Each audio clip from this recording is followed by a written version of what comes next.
નમસ્કાર મિત્રો, જંગલી જડીબુટી અને આયુર્વેદિક પરિચયમાં તમારું સ્વાગત છે.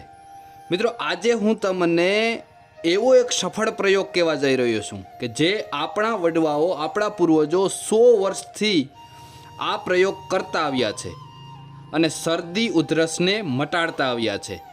શરદી ઉધરસ માટે મિત્રો આ બેસ્ટ પ્રયોગ છે અને એટલી સામાન્ય વસ્તુથી તમે ઘરે જ આ બનાવી શકો છો અને ગમે નાના મોટા ગમે ઉપર એનો પ્રયોગ કરી પણ શકો છો. વિડીયો મિત્રો અંત સુધી જોજો. આ પ્રયોગની સંપૂર્ણ રીત કેવી રીતે બનાવવો, કેવી રીતે ઉપયોગ કરવો એ હું તમને આજે જણાવવાનો છું. તો સૌ પ્રથમ આપણે માત્ર 3 વસ્તુની જરૂર પડશે.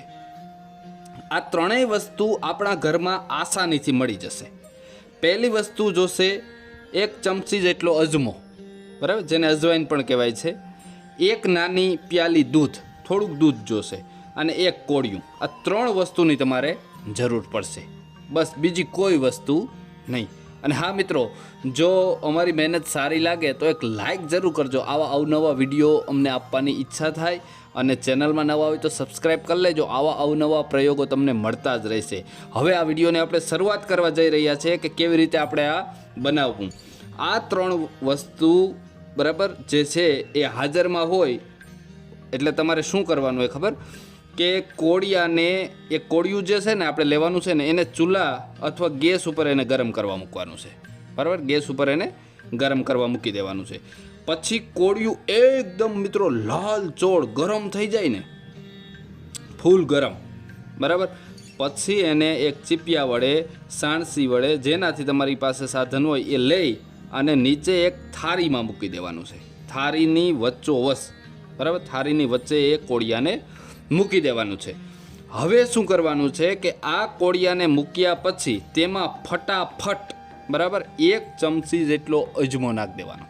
બરાબર, અજમો આપણે પહેલાં જ કીધું હતું, 1 ચમચી જેટલો ફટાફટ એમાં નાખે એટલે એ ફૂટવા માંડશે ઝીણો ઝીણો. પછી એ અજમો નાખી, બરાબર, અને એના ઉપર તમારે જે દૂધ હતું, 1 નાની પ્યાલી, થોડુંક 2-3 ચમચી જેટલું એ દૂધ નાખી દેવાનું. આ દૂધ નાખશો એટલે દૂધ ઉભરાવવા માંડશે. બરાબર, થાળીમાં ઘણીવાર નીચે પણ પડી જશે દૂધ ઉભરાઈને, એટલે ટેન્શન નહીં લેવાનું, એ થવા દેવાનું. બરાબર, આ પ્રક્રિયા થઈ જાય પછી થોડુંક દૂધ છે એ ધીમે ધીમે ઠરી જશે. બરાબર, દૂધ ઠરી જાય અને થોડુંક આમ પીવા યોગ્ય થઈ જાય પછી એને બીજા વાસણમાં બધું લઈ, થાળીમાં પડ્યું હોય એ પણ લઈ લેવાનું અને કોળિયામાં હોય એ પણ લઈ લેવાનું. આ બધું જ લઈ, બરાબર, અને તમારે એને પી જવાનું છે. બરાબર, આવી રીતે પ્રયોગ તમારે મિત્રો 2 દિવસ કરવાનો છે. જેને શરદી, ઉધરસ અને કફ હોય ને એના માટેનો આ પ્રયોગ છે, ખાસ યાદ રાખજો. બરાબર, આ પ્રયોગ 2 દિવસ કરવાનો છે. જમીને કરવાનો છે. ખાઈ લીધા પછી સાંજે સૂવા ટાઈમ કરવાનો છે. અને સૂવા ટાઈમમાં સૂવાનું એમ એક થાય કે હવે આપણે તૈયાર છે ત્યારે આ પ્રયોગ કરી પી 1 ગોદડું ઓઢી, બરાબર, ખાસ ઓઢી અને સૂઈ જવું. આ પ્રયોગ આવી રીતે 2 દિવસ તમે કરજો એટલે તમને અદ્ભુત ફાયદો થશે, આ ગેરંટી આપણી. બરાબર, આ ખૂબ જૂનો પ્રયોગ છે, ઘણા લોકો જાણતા પણ હશે આ પ્રયોગને, પણ હવે આપણી જે સંસ્કૃતિ છે ને ભૂલાતી જાય છે. અને આવા જૂના પ્રયોગો અમે એટલા માટે આપવાનો પ્રયત્ન કરીએ છીએ કે આપણી સંસ્કૃતિ થોડીક જળવાય, આપણો વારસો જળવાય, જેથી કરીને નાની નાની બાબતથી તમે શરદી ઉધરસ ઘરમાં મટાડી શકો છો. એટલા માટે આ નાનો એવો વિડીયો બનાવવાનો પ્રયત્ન કર્યો છે. જો મજા આવે તો લાઈક કરજો અને ખાસ એક યાદ રાખજો કે તમારા મિત્રોને જરૂર શેર કરજો. આપણો વારસો જળવાય ને એ પ્રયત્ન કરજો મિત્રો, એક એટલું કામ કરી દેજો. બરાબર, સારું, ખૂબ ખૂબ આભાર તમારો.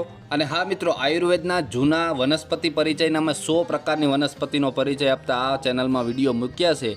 તમે જૂના વિડીયો પણ જોજો, તમને એન્ડ સ્ક્રીનમાં વિડીયો દેખાશે. બરાબર, એટલે એ પણ જોજો, એમાં પણ મજા આવશે. ઘણા રોગો ઉપરના અમે કારગત પ્રયોગો પણ બતાવ્યા છે. જય જવાન, જય કિસાન, જય આયુર્વેદ મિત્રો.